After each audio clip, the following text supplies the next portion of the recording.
নমস্কাৰ এনি ভাৰত 24 লৈ সকলোকে স্বাগতম জনাইছো আৰু পুৱাৰ খবৰৰ সৈতে ষ্টুডিঅত মই ইমন অনুৰাগ। আজি ঘোষণা হ'ব বিজেপিৰ প্ৰাৰ্থীৰ তালিকা আৰু অসমৰ 5 লোকসভা সমষ্টিৰ প্ৰাৰ্থীৰ নাম ঘোষণাৰ সম্ভাৱনা।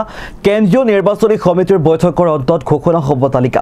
প্ৰধানমন্ত্ৰীৰ অধ্যক্ষতাত আজি অনুষ্ঠিত হ'ব CACৰ বৈঠক। আজি ঘোষণা হ'ব বিজেপিৰ প্ৰাৰ্থীৰ তালিকা। অসমৰ 5 লোকসভা সমষ্টিৰ প্ৰাৰ্থীৰ নাম ঘোষণাৰ সম্ভাৱনা।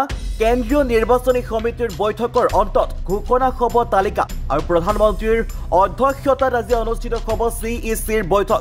পুনৰবাৰ জনাইছো আজি ঘোষণা হ'ব বিজেপিৰ প্ৰাৰ্থী তালিকা। অসমৰ 5 লোকসভা সমষ্টিৰ প্ৰাৰ্থীৰ নাম ঘোষণাৰ সম্ভাৱনা। কেন্দ্ৰীয় নিৰ্বাচনী সমিতিৰ বৈঠকৰ অন্তত ঘোষণা হ'ব তালিকা আৰু প্ৰধানমন্ত্ৰীৰ অধ্যক্ষতাত আজি অনুষ্ঠিত হ'ব CACৰ বৈঠক। লামডিঙৰ এছ টাৰ্ণিঙত ভয়ংকৰ পথ দুৰ্ঘটনা। বুধবাৰে লামডিং লুংকা সংযোগী 27 নং ৰাষ্ট্ৰীয় ঘাইপথত সংঘটিত হোৱা দুৰ্ঘটনাটো 5th ABPN কঢ়িওৱা এখন বাছ দুৰ্ঘটনাগ্ৰস্ত হয় আৰু বাছখনত 25ৰ পৰা 30 জন জোৱান থকাৰ সন্দেহ আৰক্ষীৰ আৰু গুৱাহাটীৰ বিধানসভাৰ পৰা হাফলঙলৈ উভতি অহাৰ সময়তেই সংঘটিত হোৱা দুৰ্ঘটনাটো AS01GC 1277 নম্বৰৰ বাছখনে নিয়ন্ত্ৰণ হেৰুৱাই পথৰ ওপৰতে বাগৰি পৰাৰ সন্দেহ আৰু আহত জোৱানসকলক প্ৰাথমিক চিকিৎসাৰ বাবে লামডিং অসামৰিক চিকিৎসালয়ত ভৰ্তি কৰোৱা হৈছে। ঘটনা সন্দৰ্ভত ঘটনাস্থলীত লামডিং আৰু হোজাই আৰক্ষী উপস্থিত হৈ আৰম্ভ কৰিছে তদন্ত।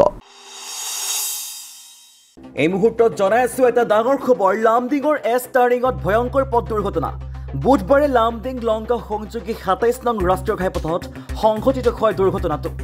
5th ABPN কঢ়িওৱা এখন বাছ দুৰ্ঘটনাগ্ৰস্ত হয়। বাছখনত 25ৰ পৰা 30 জন জোৱান থকাৰ সন্দেহ আৰক্ষীৰ। গুৱাহাটীৰ বিধানসভাৰ পৰা হাফলঙলৈ উভতি অহাৰ সময়তে সংঘটিত হয় দুৰ্ঘটনাটো।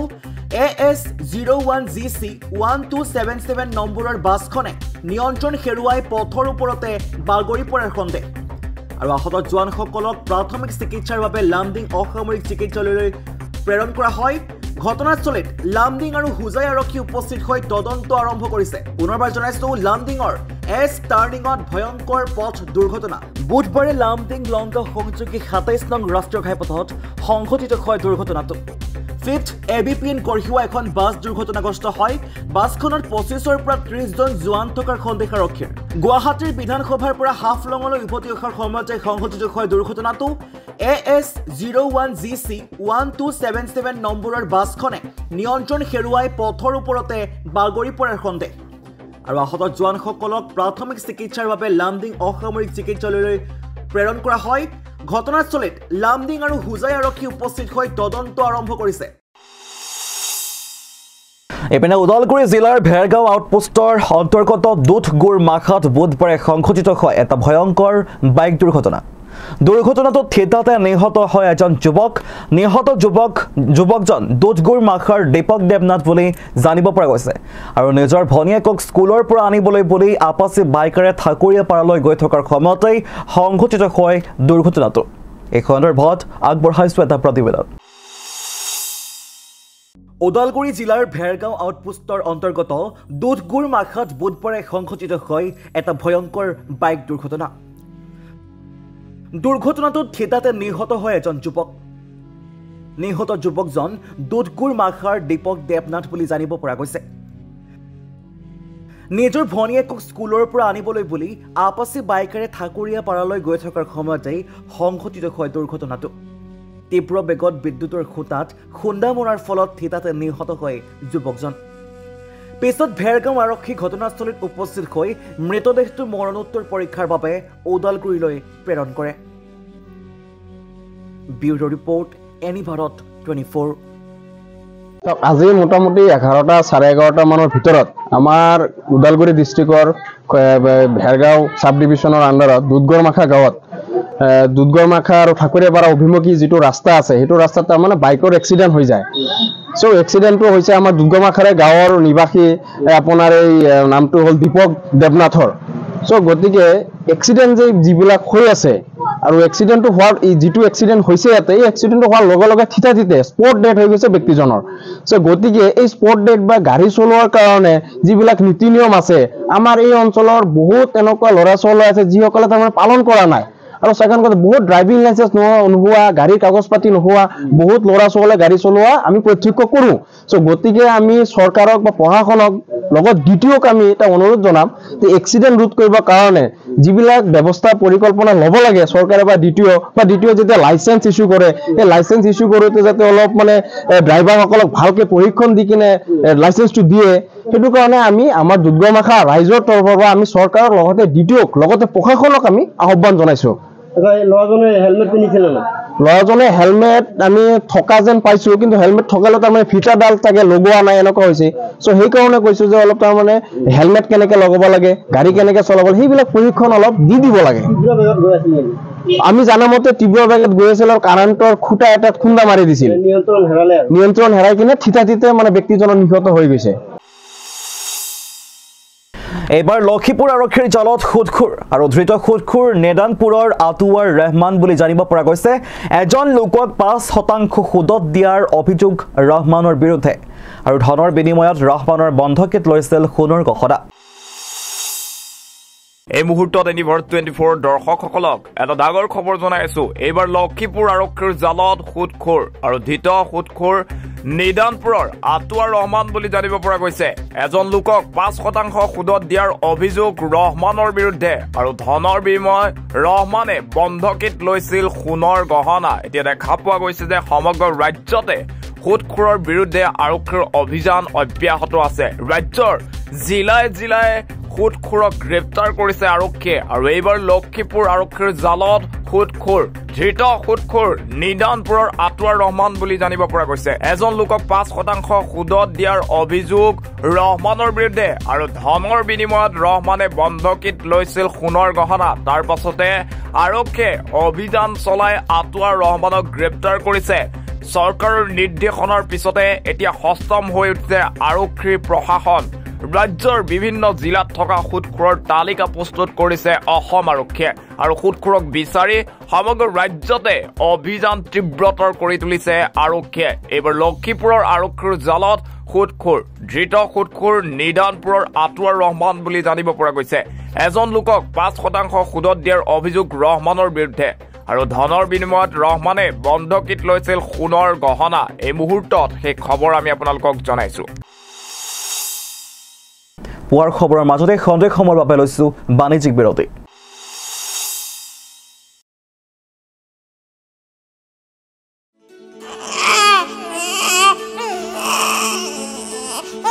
অভিনন্দন আপোনাৰ এজনী ছোৱালী জন্ম হৈছে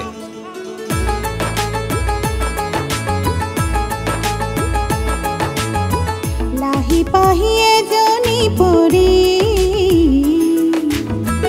আহিলে ঘৰখন উজলি বেটি বাঁচাও বেটি পঢ়াও বেটি বাঁচাও বেটি পঢ়াও বেটি বাঁচাও বেটি পঢ়াও বিৰতিৰ পিছত পুনৰ উভতি আহিছো পুৱাৰ খবৰৰ মাজলৈ এতিয়া আগবঢ়াইছো পৰৱৰ্তী বাতৰি ডুমডুমাত আবিৰ্ভাৱ হৈছে দুই ভূমাফিয়াৰ ডুমডুমাৰ গৌতম ফুকন আৰু ৰূপাই সাইডিং মিলন তীৰ্থৰ প্ৰাঞ্জিল বৰাৰ বিৰুদ্ধে উত্থাপিত হৈছে গুৰুতৰ অভিযোগ মতে ডুমডুমাৰ এঠেঙীয়া গাঁৱত চাহ জনগোষ্ঠীয় এটা পৰিয়ালৰ পৰা প্ৰায় 20 বিঘা ভূমি অবৈধভাৱে দখল কৰি ইটা ভাটা স্থাপন কৰিছে প্ৰাঞ্জিল বৰা আৰু গৌতম ফুকনে আৰু এই সন্দৰ্ভত আগবঢ়াইছো এটা বিশেষ প্ৰতিবেদন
মাননীয় মুখ্যমন্ত্ৰী ডক্টৰ হিমন্ত বিশ্ব শৰ্মা ডাঙৰীয়াৰ এটা অগতানুগতিক চিন্তা, যি চিন্তাৰ আধাৰত আমাৰ অসমত বসবাস কৰা খিলঞ্জীয়া জাতি জনগোষ্ঠীসমূহৰ জনসাধাৰণক ভূমিৰ অধিকাৰ প্ৰদান কৰাৰ এক মিছন গ্ৰহণ কৰিছিল। সেইটো হ'ল মিছন বসুন্ধৰা।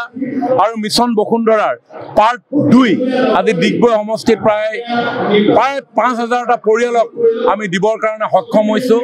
মই ভাবোঁ যে এই মাটিৰ অধিকাৰৰ জৰিয়তে আমাৰ এই অঞ্চলত বসবাস কৰা সকলো জাতি জনগোষ্ঠীৰ লোকসকলে সাহস আৰু প্ৰত্যয় পাবৰ কাৰণে সক্ষম হৈছে।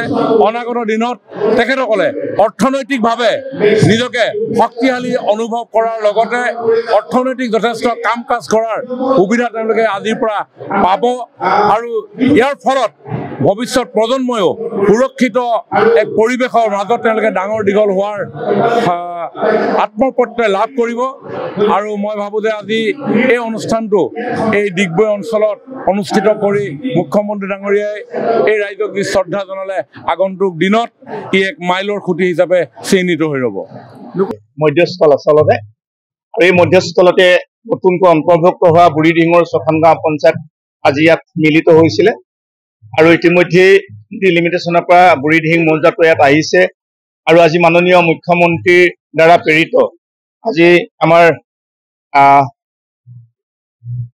অসম চৰকাৰৰ কেবিনেট মন্ত্ৰী বিমল বৰা ডাঙৰীয়া, ভাৰত চৰকাৰ কেন্দ্ৰীয় ৰাজ্যিক মন্ত্ৰী ৰামেশ্বৰ তেলী ডাঙৰীয়া, অসম চৰকাৰৰ কেবিনেট মন্ত্ৰী সঞ্জয় কিষাণ ডাঙৰীয়া, অদিয়া সমষ্টিৰ মোৰ সতীৰ্থ বিধায়ক অলিন চেতিয়া ডাঙৰীয়াই কেইবাটাও অনুষ্ঠানত ভাগ ল'লে। বিশেষকৈ বসুন্ধৰা 2 দ্বাৰা আজি খিলঞ্জীয়া ভূমিপুত্ৰসকলক ইয়াত পতা দিয়া হৈছে 4,800। গতিকে কোনো কালেই কোনো এখন চৰকাৰে কোনোজন জনপ্ৰতিনিধিয়ে আচলতে খিলঞ্জীয়া ভূমিপুত্ৰ লোকসকলৰ কাৰণে চিন্তা কৰা নাছিলে। একমাত্ৰ এজনেই ব্যক্তি, সেইগৰাকী হ'ল ডক্টৰ হিমন্ত বিশ্ব শৰ্মা ডাঙৰীয়া। আৰু ইয়াৰ লগতে সংগতি ৰাখি ইতিমধ্যে ইয়াত এই কমপ্লেক্সটো যিটো আমি টিংৰাই খেলপথাৰ 10 কোটি টকা নিৰ্মাণ কৰা হৈছিলে সম্পূৰ্ণ হ'ল। এইটো আনুষ্ঠানিকভাৱে মুকলি কৰা হ'ল। আজি ইয়াতে এতিয়া অতিথিশাল আছে 1 কোটি টকাৰ নিৰ্মাণ কৰা যিটো নিৰ্মাণ কৰা হ'ল তাৰে আজি এইটো ৰাইজৰ কাৰণে মুকলি কৰা হ'ল। তাৰো উপৰিও ভাৰতীয় জনতা পাৰ্টীৰ ডিগবৈ মণ্ডলৰ সমষ্টিৰ অন্তৰ্গত টিংৰাই মণ্ডলৰ 30 লক্ষ টকা নিৰ্মাণ কৰা আজি কাৰ্যালয়টো উদ্বোধন কৰা হ'ল। আৰু আটাইতকৈ ডাঙৰ কাৰ্যসূচীটো হৈছে ৰাইজৰ বিপুল দাবী, ৰাইজৰ বিপুল আহ্বান আছিল ডিগবৈ, পেঙেৰি, বৰডুমচা, মহং এই পথটি 40 কিলোমিটাৰ এই পথটি নিৰ্মাণ কৰিবৰ কাৰণে। আৰু ইতিমধ্যে আজি 2 মাহ পূৰ্বেই মুখ্যমন্ত্ৰী ডাঙৰীয়াই অনুমোদন জনাইছিলে আৰু অনুমোদন জনাৰ পাছতে আজি তাৰ ভূমি পূজন হ'ল। 133 কোটি টকাৰে প্ৰায় 22 ফুট বহলকৈ নিৰ্মাণ কৰা হ'ব আৰু ৰাইজে যথেষ্ট সুখী। আৰু নিশ্চয় আপোনালোকে দেখিছে তাৰ পৰা প্ৰায় 4,000তকৈ অধিক লোক ইয়াত এই ৰাস্তাটোৰ কাৰণে আচলতে ইয়াত সমবেত হৈ মুখ্যমন্ত্ৰী ডাঙৰীয়াৰ ইয়াৰ পৰা ধন্যবাদ জনাইছে। গতিকে মই সকলোকে শুভেচ্ছা জনাইছোঁ। অহা দিনবিলাকত ডিগবৈ সমষ্টিৰ যেনেধৰণে কাম কাজসমূহ কৰি যোৱাত ৰাইজৰ সহযোগিতা পাইছিলোঁ, আপোনালোকৰ চেনেলৰ সহযোগিতা পাইছিলোঁ। নিশ্চয় অহা দিনবিলাকত ডিগবৈ সমষ্টিৰ যিখিনি কাম কাজ আছে নিশ্চয় সকলো লগত মিলিত প্ৰচেষ্টাত কাম কৰি যাম। প্ৰায় 5,000 মানুহ মাটিৰ পট্টা বিতৰণ কৰিছোঁ। 95,000 মানুহে আবেদন কৰিছিল তিনিচুকীয়া জিলাখনত আৰু আমি তিনিচুকীয়া জিলাখনত 35,000 মানুহ ইতিমধ্যে মাটিৰ পট্টা দিছোঁ। কাৰণ জাতি মাটি ভেটিৰ কথা এই চৰকাৰ দিনত কোৱা হৈছিল, কাৰণ মাটিৰ পট্টা ইতিমধ্যে আমি দিছোঁ। আৰু আজি মুখ্যমন্ত্ৰী ডাঙৰীয়া উপস্থিত হোৱাৰ কথা আছিল আৰু তেনেধৰণৰ আয়োজন কৰা হৈছিলে। চন্দ্ৰপ্ৰসাদ ডাঙৰীয়াই তেনেধৰণৰ আয়োজন কৰিছিল, কিন্তু তেওঁ নাহিল। কাৰণ এই সময়ত ইলেকশ্যন কেইদিন পিছতে ঘোষণা হ'ব আৰু সেইকাৰণে বাৰে বাৰে মিটিং হৈ আছে, দিল্লীত যাবলগীয়া হ'ল। যাৰ কাৰণে আজি তেওঁ নাহিল। আৰু বিমল বৰা ডাঙৰীয়া কেবিনেট মন্ত্ৰীক তেওঁ পঠাইছিল, কেবিনেট মন্ত্ৰী সঞ্জয় কিষাণ ডাঙৰীয়াক পঠাইছিল। আমাৰ শদিয়াৰ সমষ্টি বিধায়ক অলিন চেতিয়া ডাঙৰীয়া উপস্থিত, সুৰেন ফুকন আছিলে, ময়ো উপস্থিত আছিলোঁ। আৰু আজি দেখিছোঁ মানুহৰ মাজত যথেষ্ট উৎসাহ দেখা পোৱা গৈছে, মাটিৰ পট্টা পাইছে। আৰু নিশ্চয় আমি ভাবিছোঁ 95,000 এপ্লাই কৰিছিল, বহুত থাকি গৈছে। জেনুইন যিবিলাক হয় নিশ্চয় বসুন্ধৰা 3 যেতিয়া আৰম্ভ হ'ব নিশ্চয় সেইখিনি পাব বুলি মই ভাবিছোঁ। কাৰণ ময়ো ভূমি উপদেষ্টা সমিতিৰ এজন মেম্বাৰ হিচাপে কথাখিনি কৈছোঁ। তাৰ উপৰিও আজি পেংৰিৰ পৰা ডিগবৈৰ পৰা বৰডুমচা যিটো ৰাস্তা, সেই ৰাস্তাটো এটাৰ বহল হ'ব। 133 কোটি টকাৰ আজি এইটো ভূমি পূজন কৰা হৈছে, যাতে খুব সোনকালে কাম আৰম্ভ হ'ব।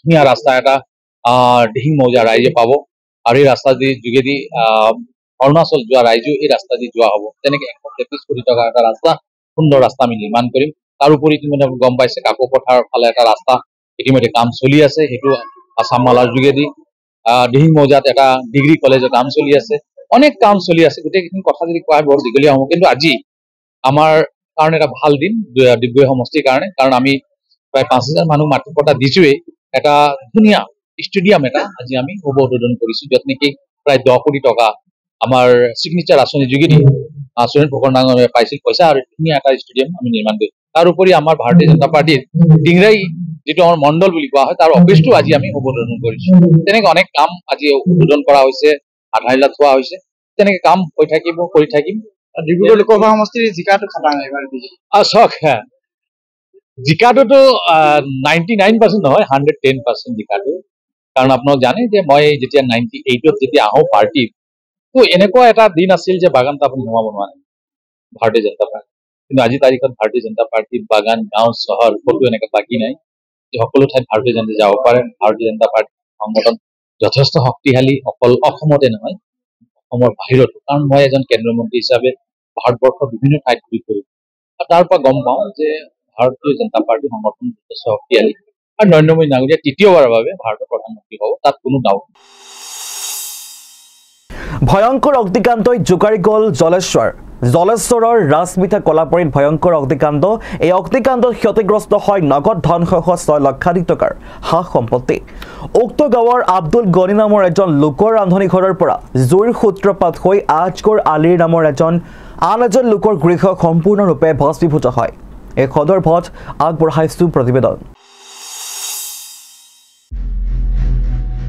ভয়ংকৰ অগ্নিকাণ্ডই জোকাৰি গ'ল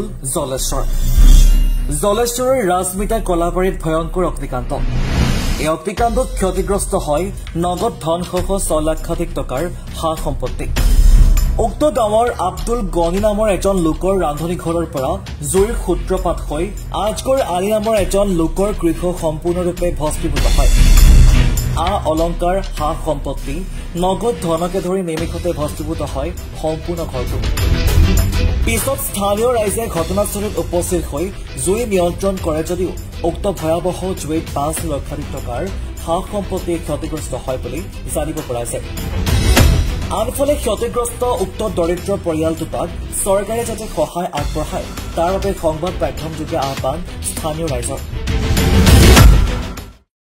আমাৰ দুপুৰ টাইমত মানে আব্দুল গনিৰ ঘৰত কিবা কোনোবাই ভাত চাত বনাই আছিল নেকি ৰান্ধা ঘৰত সেইটো ঘৰত মানে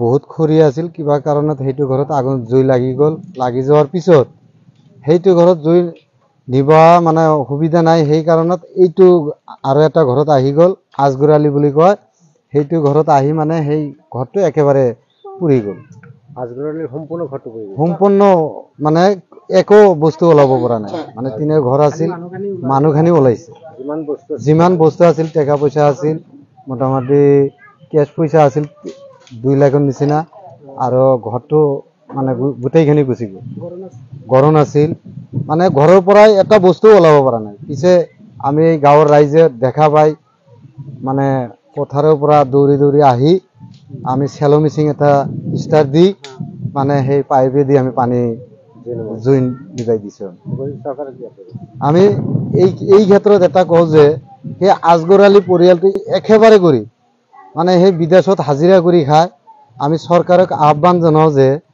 এই আজগৰ আলী ল'ৰাটোৰ একেবাৰে সম্পত্তিখিনি একেবাৰেই শেষ আমি চৰকাৰক অনুৰোধ জনাওঁ যে আমি এই আজগৰ আলীক কিবা চৰকাৰৰ পৰা ফালৰ পৰা অলপ সহায় কৰি যেন দে কাৰ ঘৰ জ্বলিলে আজগৰ আলী আৰু আব্দুল গনি আজগৰ আলীৰ যেটো ঘৰটো পুৰি গৈছে জ্বলি গৈছে অনুমান ধৰকচোন 5 লাখ টকা হ'ব আৰু মানে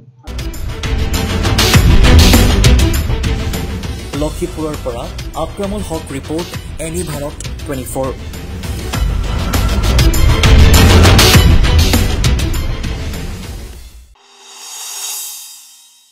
আগবঢ়াইছো পুৱাৰ খবৰৰ অন্তিমটো বাতৰি কলিয়াবৰৰ বালিচৰত নাচনীৰ সৈতে একেলগে বিহু নাছিলে বিদেশী পৰ্যটকে কাজিৰঙা দৰ্শনৰ বাবে অহা অধিক সংখ্যক বিদেশী পৰ্যটক নদী পথেৰে আহি কলিয়াবৰৰ শিলঘাটত উপস্থিত হয় আৰু শিলঘাটৰ বিভিন্ন পৰ্যটনস্থলীৰ দৰ্শন কৰাৰ পাছত নিশাটো বিলাসী জাহাজতে কটাই আৰু পিছদিনা কাজিৰঙা ৰাষ্ট্ৰীয় উদ্যান দৰ্শন কৰে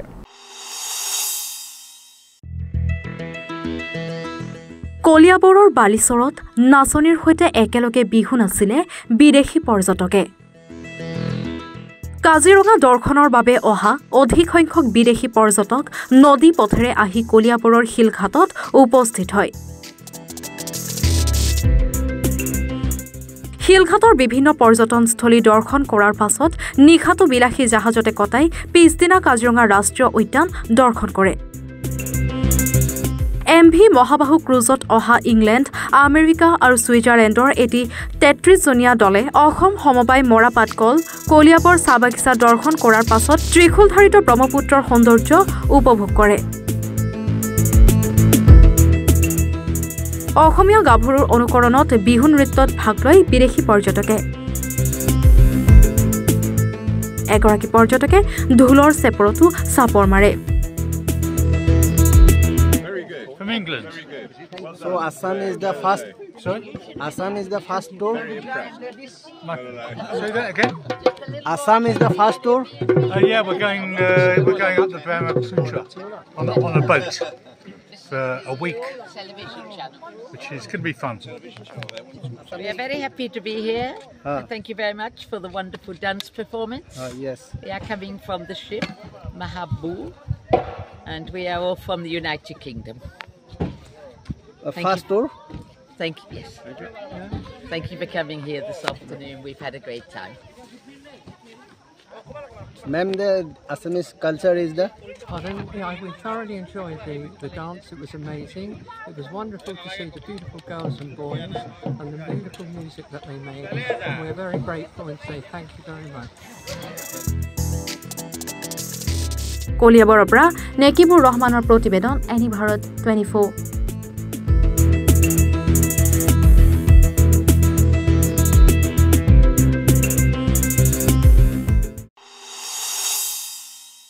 ইয়াৰ লগে লগে পুৱাৰ খবৰৰ পৰা মই ইমন অনুৰাগে বিদায় লৈছো চাই থাকিব এনি ভাৰত 24 ধন্যবাদ